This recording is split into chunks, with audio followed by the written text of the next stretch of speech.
आप और मैं हूं आपके साथ दामिनी। मध्य प्रदेश में चुनावी दौर चल रहा है और इसी बीच भाजपा आज यानी कि दिवाली के ठीक एक दिन पहले अपना संकल्प पत्र जारी करने जा रही है। बता दें दोपहर 12:30 बजे भोपाल के कुशाभाऊ ठाकरे कन्वेंशन सेंटर में बीजेपी अध्यक्ष जेपी नड्डा की मौजूदगी में इसका विमोचन होगा और मुख्यमंत्री शिवराज सिंह चौहान भी इस दौरान मौजूद रहेंगे। बता दें संकल्प पत्र जारी होने के 6वें दिन विधानसभा चुनाव की वोटिंग होगी।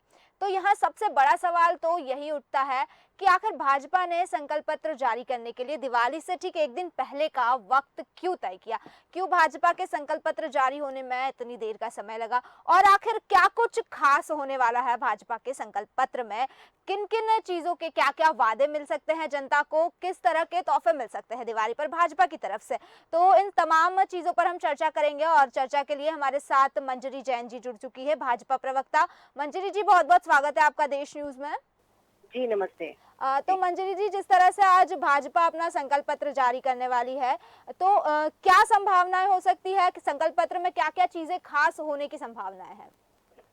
देखिए, भारतीय जनता पार्टी का जो संकल्प है जी। वो गरीब उत्थान, गरीब कल्याण के लिए है और प्रदेश के विकास के लिए, प्रदेश के सर्वांगीण विकास के लिए जो जो जरूरी है वो सब इस संकल्प पत्र में है जी। और आपको देखने को मिलेगा। जी।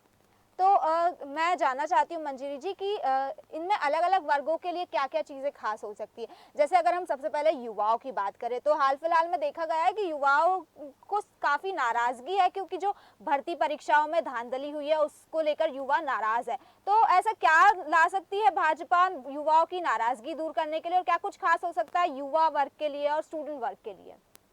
देखिए, भारतीय जनता पार्टी सभी को, सबके विकास के लिए कार्य करती है, चाहे वो युवा हो, चाहे महिला हो, चाहे दलित हो, चाहे आदिवासी हो, चाहे वृद्धजन हो, सबका ध्यान रखा जाता है। युवाओं के लिए भी हमने हमेशा उनके उत्थान के लिए काम किया, उनको आगे बढ़ाने के लिए काम किया है। तो हमारी ऐसी कई योजनाएं हैं, प्रधानमंत्री कौशल विकास, मुख्यमंत्री सीखो कमाओ, आत्मनिर्भर भारत, ऐसे कई सारे कॉन्सेप्ट हैं जो युवाओं को रोजगार से लगाने के लिए आज काम कर रहे हैं। इसके अलावा भी युवा हमारे देश की रीढ़ की हड्डी है, हमारे देश का भविष्य है, तो उनके भविष्य को संवारने के लिए हमारी जो सरकारें हैं वो प्रतिबद्ध है और उनको आगे बढ़ाने के लिए इस संकल्प पत्र में भी जो अच्छा हो सकता है उनके भविष्य के लिए वो सब चीजें हैं। जी। वहीं मंजरी जी, अगर महिलाओं की बात करें तो क्योंकि भारतीय जनता पार्टी हमेशा महिलाओं को केंद्र में रखकर या फोकस में रखकर अपना कार्य करती है, ऐसा अमूमन देखा गया है, तो महिलाओं के लिए क्या नई सौगातें हो सकती है इस संकल्प पत्र में? देखिए, महिलाओं के आर्थिक, सामाजिक, राजनीतिक हर तरीके से उनको सशक्त बनाने के लिए भारतीय जनता पार्टी की सरकार ने काम किया है और आगे भी हर तरीके से उनकी सहभागिता सुनिश्चित हो। हमने उनको नेतृत्व देने का काम भी भारतीय जनता पार्टी की सरकार ने किया है। जो महिला बिल जो पास हुआ है आरक्षण का, वो कई वर्षों से पेंडिंग पड़ा हुआ था। कांग्रेस की कमजोर मानसिकता और उनकी नीयत साफ न होने के कारण वो आज तक पास नहीं हो सका था। अगर नेतृत्व देने का संकल्प किसी ने किया है तो भारतीय जनता पार्टी की सरकार ने किया है और इसीलिए आज महिला आरक्षण बिल पास हुआ है, क्योंकि हमारी मानसिकता है कि महिलाओं को सुदृढ़ करना है, उनकी सहभागिता सुनिश्चित करना है और उनका जो प्रतिभागिता है हर निर्णय में वो सुनिश्चित करनी है। तो इसलिए हमने राजनीतिक रूप से तो सशक्त किया ही, और इसके पहले भी नगरीय निकायों में 50% आरक्षण देने का काम भी सरकार ने किया था। आर्थिक रूप से सशक्त करने के लिए हमने समुदायों के जो स्वसहायता समूह होते हैं उनके माध्यम से उनको सशक्त किया। हमने पुलिस की नौकरी में 35% आरक्षण देने का काम किया। हमने शिक्षा विभाग में 50% आरक्षण देने का काम किया और उसी तारतम्य में भी हम आगे बढ़ते हुए, उससे आगे बढ़ते हुए महिलाओं को सशक्त बनाने का काम भी इस संकल्प पत्र में पूरा किया जाए। वहीं अगर किसानों की बात करें मंजरी जी, तो किसानों के लिए क्या कुछ खास हो सकता है संकल्प पत्र में? देखो, किसानों के प्रति भी भारतीय जनता पार्टी की सरकार ने पहले भी बहुत काम किया है।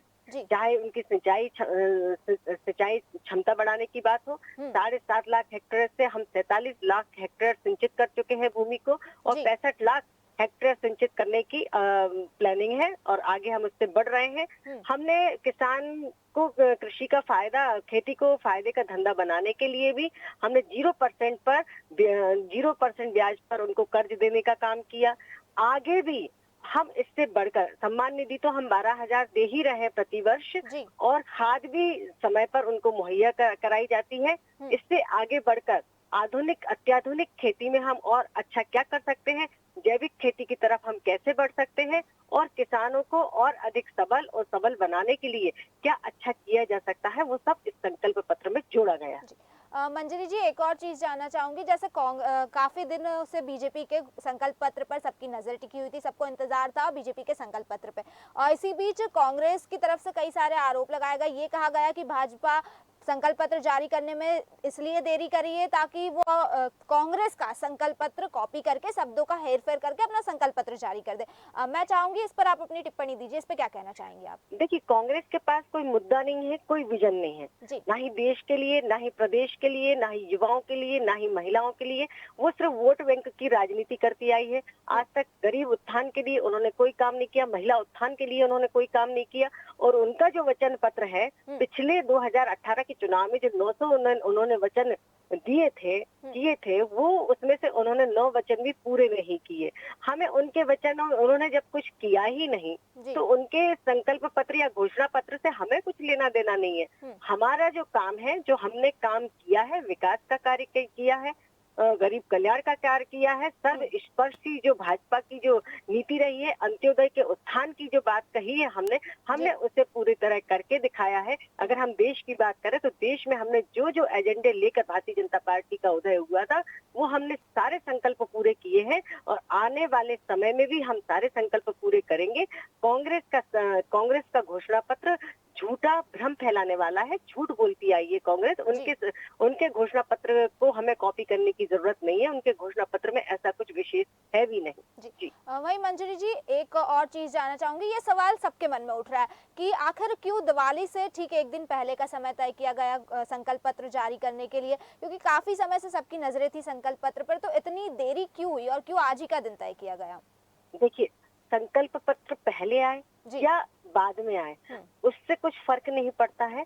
बात है कि हम जनता के लिए क्या करना चाहते हैं, जनता के लिए हमारी क्या योजनाएं हैं, इस प्रदेश के लिए हमारी क्या योजनाएं हैं, प्रदेश कैसे हम बीमारू राज्य से विकसित राज्य की तरफ बढ़ा, और विकसित राज्य से अब हम स्वर्णिम मध्य प्रदेश की तरफ बढ़ रहे हैं, बेमिसाल मध्य प्रदेश की तरफ बढ़ रहे हैं। और उसको बेमिसाल बनाने के लिए जो जो संभव हो सकता है, उसको हमने इसमें जोड़ने का प्रयास किया है और आगे भी करते रहेंगे।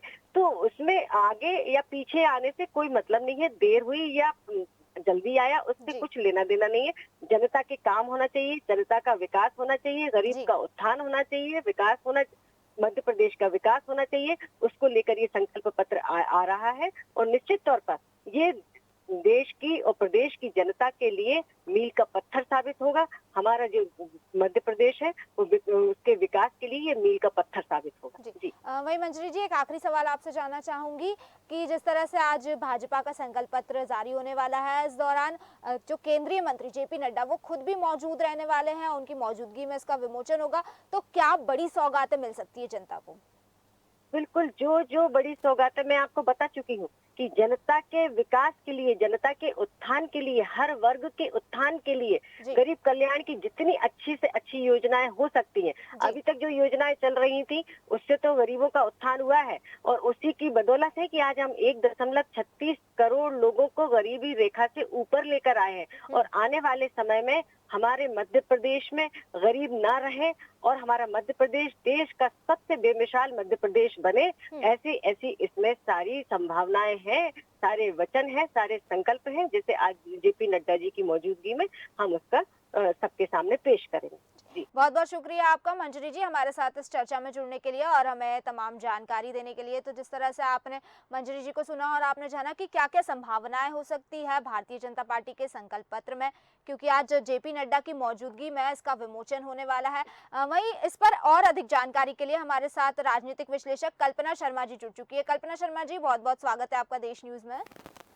जी नमस्कार। तो कल्पना शर्मा जी, जिस तरह से आज भारतीय जनता पार्टी का संकल्प पत्र जारी होने वाला है, जेपी नड्डा की मौजूदगी में इसका विमोचन होने वाला है, सबसे पहला सवाल तो कई सारे लोगों के मन में ये सवाल उठ रहा है कि आखिर इतनी देरी क्यों हुई भारतीय जनता पार्टी के संकल्प पत्र को जारी होने में।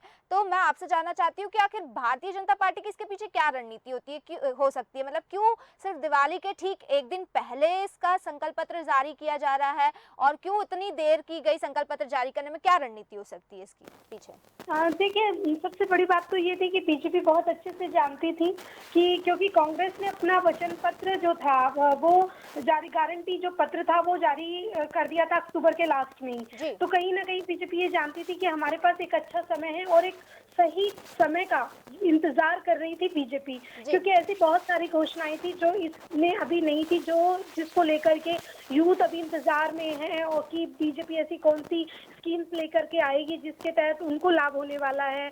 महिलाएं इंतजार में हैं, तो कहीं ना कहीं उनको साधने की, और सबसे बड़ी बात इनकी जन आशीर्वाद यात्रा से जो सुझाव मिलने थे उन सुझाव पर भी डिस्कशन होना जरूरी था। उन सारे विषयों को लेकर के एक लंबा समय जरूर लगने वाला था, क्योंकि हर जगह से अलग अलग रिपोर्ट्स आ रही थी, उनके आधार पर एक वचन पत्र बनाने की आवश्यकता थी। तो कहीं ना कहीं इसके चलते काफी देर से ये जारी किया जा रहा है। जी, तो वही मंजरी जी, क्या कुछ खास होने की संभावना है भाजपा के जो संकल्प पत्र है, मतलब किस वर्ग पर ज्यादा फोकस किया जाएगा भाजपा के संकल्प पत्र में, क्या कुछ खास निकल कर आ सकता है? देखिए, इसमें ना स्वास्थ्य, शिक्षा, ये बहुत एक सुरक्षा, रोजगार, ये एक ऐसे विषय है जिसको लेकर के बीजेपी जानती है कि इस समय इस यूथ में, स्पेशली मैं अगर यूथ की बात करूं, यूथ में काफी उम्मीदें भरी नजरों से देखा जा रहा है, और कहीं ना कहीं इस बार का जो संकल्प पत्र होगा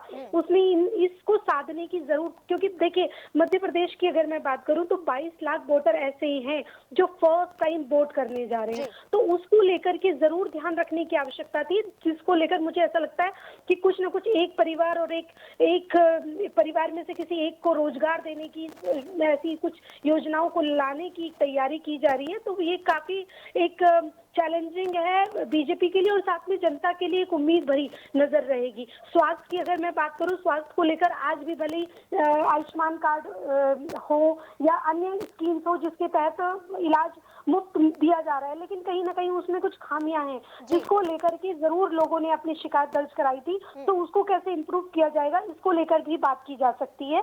और साथ में महिला जो स्वावलंबी किस तरह से वो बने, उनको आरक्षण की भविष्य में जो बात की जा रही है उसका प्लेटफॉर्म कैसे तैयार हो, उसको लेकर भी बहुत सारी ऐसी घोषणाएं हैं जिसको इस वचन पत्र में शामिल किया जाएगा।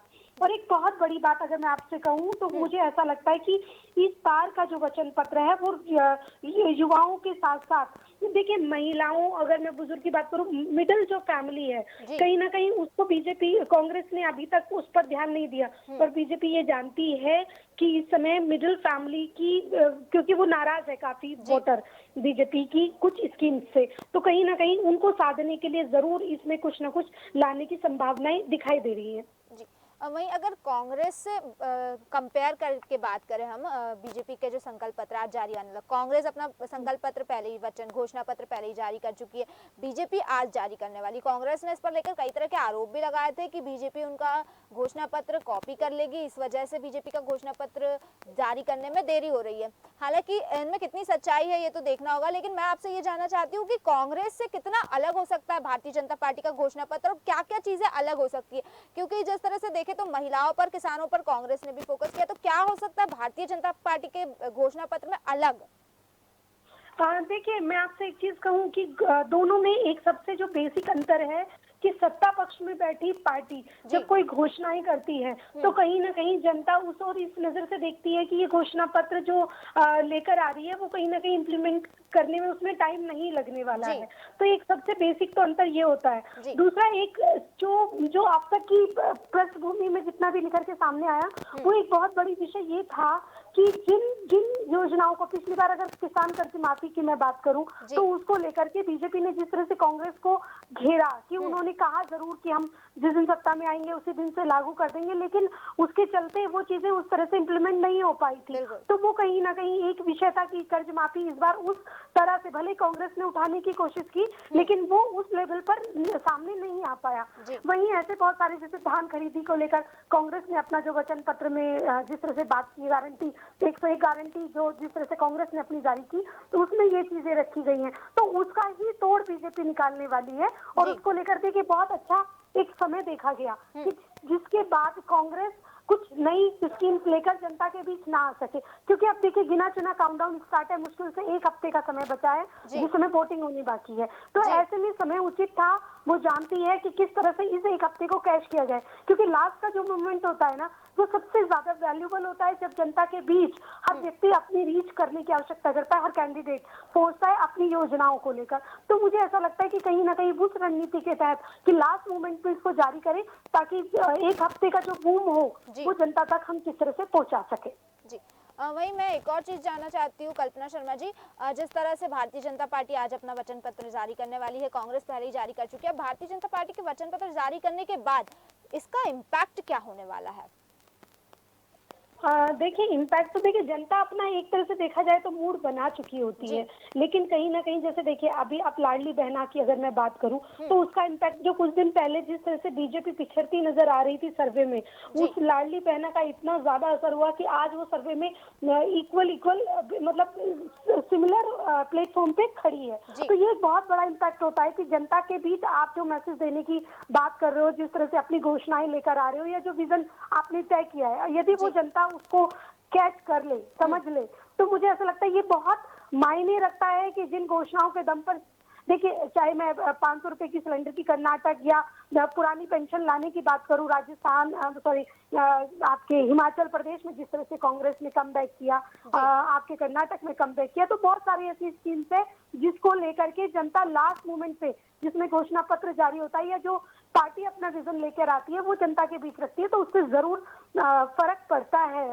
इन सारी चीजों का। तो वो बहुत अच्छे से बीजेपी जानती है, वक्त की कीमत को जानती है कि किस समय किन घोषणाओं को की करने से उनको लाभ मिलने वाला है। जी बहुत बहुत शुक्रिया आपका कल्पना जी हमारे साथ इस चर्चा में जुड़ने के लिए और हमें तमाम जानकारी देने के लिए। तो जिस तरह से हमने चर्चा की और हमने जाना कि भारतीय जनता पार्टी के संकल्प पत्र में आखिर क्या कुछ बड़ा होने की संभावनाएं हो सकती है, खैर ये तो हमें तभी पता चलेगा सीधे तौर पर कि क्या कुछ खास हो सकता है भारतीय जनता पार्टी के संकल्प पत्र में। इतने समय से सभी की नजरें उनके संकल्प पत्र पर टिकी हुई थी और आज 12:30 बजे के करीब संकल्प पत्र जारी होने वाला है, सभी की नजरें संकल्प पत्र पर टिकी है। अब देखना दिलचस्प होगा कि आखिर भारतीय जनता पार्टी का संकल्प पत्र कितना ज्यादा खास होता है, कितना ज्यादा अलग होता है पिछली बार की तुलना में। वहीं कांग्रेस की तुलना में भारतीय जनता पार्टी का संकल्प पत्र कितना अलग होता है, भारतीय जनता पार्टी के संकल्प पत्र में खास तौर पर किन चीजों पर फोकस किया जाता है, ये भी एक देखने वाली बात होगी। और सबसे बड़ी बात तो ये होगी कि पार्टी के संकल्प पत्र जारी करने के बाद